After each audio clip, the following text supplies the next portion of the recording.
Good morning! Hindi tayo nakapag-bigo kaninang madaling araw dahil hindi ako nagising talaga. Super! So, ngayon, na-discover ko guys, bilang Bigo host, magto 2 years na ngayong month of November. Ayan, month of November 2025. Siyempre, 2025 na yun. Char! So, magto 2 years na tayo, hindi pa tayo ganoon katibay, hindi pa tayo ganoon kasikat, ganoon. So, simpleng Bigo host lang tayo na nangangarap na someday, kumita rin ng ganung halaga, ng ganito, dahil nakikita niyo naman guys sa mga propaganda, especially guys, sa mga katulad ko na nagpo-promote ng Bigo, ayan, ginawa natin ng content. First content ko to guys, i-share ko sa aking YouTube account. Ayan, gusto kong share sa inyo yung experience ko, paano ako naging Bigo host, paano ako nag-start. Ayan, so ngayon, i-share ko muna guys, no.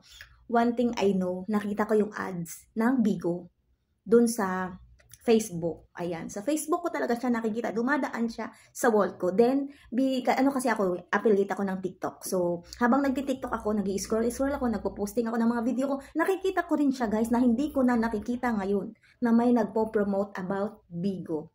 Ayan. So, doon, klaro nilang ginawa na sa isa sa mga content creator na pag napanood mo yung video na to, pumunta ka sa bio ko, may link doon, pipindutin mo lang, then lalabas yung apps ng Bigo, download mo. Pagkatapos nun, pwede ka nang mag-live within 15 days. Ayan, 15 days siya guys. Magla-live ka lang ng 3 hours a day. Pwede siyang sa umaga, putol-putol, pwede basta buo isang oras. Umaga, tanghali, gabi, depende sa'yo. Kung pwede kang mag-live buo 3 hours. Basta makaipon ka lang daw ng live 15 days, tapos 40 to 45 hours. So, pwede ka na daw kumita. Ayan, yun yung ginawa ko, first step ko dito sa Bigo. So, nagla-live ako, ganun, until dumating yung time na inaabangan ko talaga dahil gusto ko talagang umern. Kasi nakikita ko yung mga propaganda nila, yung mga earnings nila. Siyempre, sino ba naman tayo? Kailangan lahat ng tao ngayon sa sobrang hirap ng buhay, ganun. Kailangan natin ng pera. Di ba? So, nag-live ako nung time na yun, nandito pa ako sa Alabang, libre wifi sa kapitbahay. Hindi nila alam, charot.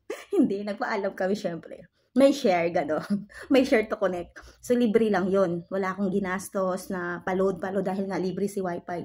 Yun, ginawa ko lahat. Nag-live naman ako kung ano-ano. Kahit wala akong talent, kumakanta ako, hindi ako nahihiya. Dahil gusto ko nga mag-earn. Kasi ang daming mga propaganda, ang kapal na mga sinasahod nila. So, yun, ginawa ko lahat ng alam ko. Siyempre, sa baguhan pa lang, nakatulad ko, konti pa lang yung knowledge. Pero pwede natin aralin, guys, no? Pagkatapos nun, napunta ako ng tawag nito, ng Batangas. So, wala na si wifi. Gumastos ako ng 10 araw ng load. Ayan. Kasi naka5 araw pa lang ako nag-live, tapos napunta ako ng Batangas. 10 araw para 15 days. 50 siya, guys. Kasi magla-live ka, ang takaw ng load. So, kinabukasan magla-live ako, wala na akong load. So, another load na naman, 50. Sa 10 araw, magkano ginastos ko? Di, 500. 1, 2, 3, 4, 5. 500 ako. So, ayun naman. Inantay ko na yung katapusan. Dahil sa sahod ka daw, next month, 4, 5, 6. Or 5, 6 to 7 days next month. So, hindi ko alam, kailangan palang maka-earn ka, makaipon ka ng $35, pwede ka nang i-withdraw. Pwede mo nang i-withdraw. Ayan. So, wala tayong naipon. Wala namang nagbagsak. Live lang ako ng live. Hindi ako na-inform. Yun ang first ko sa Bigo. So, wala na. Ganun lang. Nagastusan ako almost 500, 1,000, something like that. Kasi nga, lagi ako nagla-live. Kasi nga, ina-after ko nga yung mga nakikita kong kapal-kapal ng mga kwarta. Ganon. So, hindi pala basta-basta. No? So, bago ka sumahod sa Bigo, kailangan mo pala mag-ipon ng beans. Hindi lang time. Hindi lang days, kung kailan ka, kung ilang oras ka, kung ilang araw ka mag-live. Kailangan mo makaipon ng beans to convert dollar to convert peso. So, $35, pwede mo na siyang i-withdraw. Unlike sa iba, pwedeng 10, 50, sa YouTube is 100. Yun, di ba? Sa Popo is 10, pwede nang i-withdraw. Dito, sa Pagbibigo is 35 minimum, pwede mo na siyang i-withdraw. So, very sad ako guys. Ilan lang ang beans ko? Wala namang nagbagsak. So, yun ang karanasan ko. First, karanasan ko sa Bigo hanggang sa inaral ko ng inaral. Nagtuloy ako ng nagtuloy. Then, sa next video guys, tatakil natin kung paano ako nagkaroon ng agency, ng family, at sumahod na nga ako first dito sa Bigo. At nasasabi ko talagang legit. Basta masipag ka lang, may agency ka, may family ka, Pero kahit wala, oo, totoo, kahit wala kang agency, wala kang family, pwede naman kumita pero mabagal, matagal. Depende lang kung mayroon kang very generous spender na magbagsak sa'yo at makaipon ka ng dollar to convert peso. Ayan, magkakasahod ka, sorry. Parang ano pa ako. Am I liar? Parang nasinok ako no.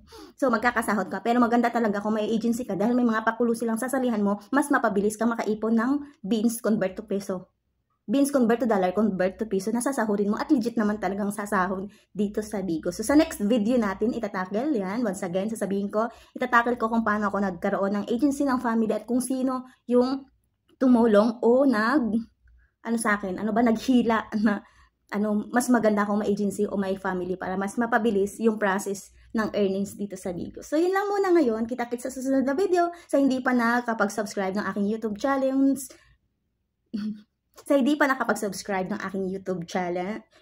sa hindi pa nakapag-subscribe ng aking YouTube channel, willing to wait, don't forget to give me a thumbs up, like my video, then comment down below sa susunod na mga video kung anong gusto nyong i-share ko about Bigo. Dahil konti pa lang naman yung alam ko. Based lang to sa experience ko guys, so hindi ako masyadong expert. Based lang sa karanasan ko kung paano ako nagiging Bigo host.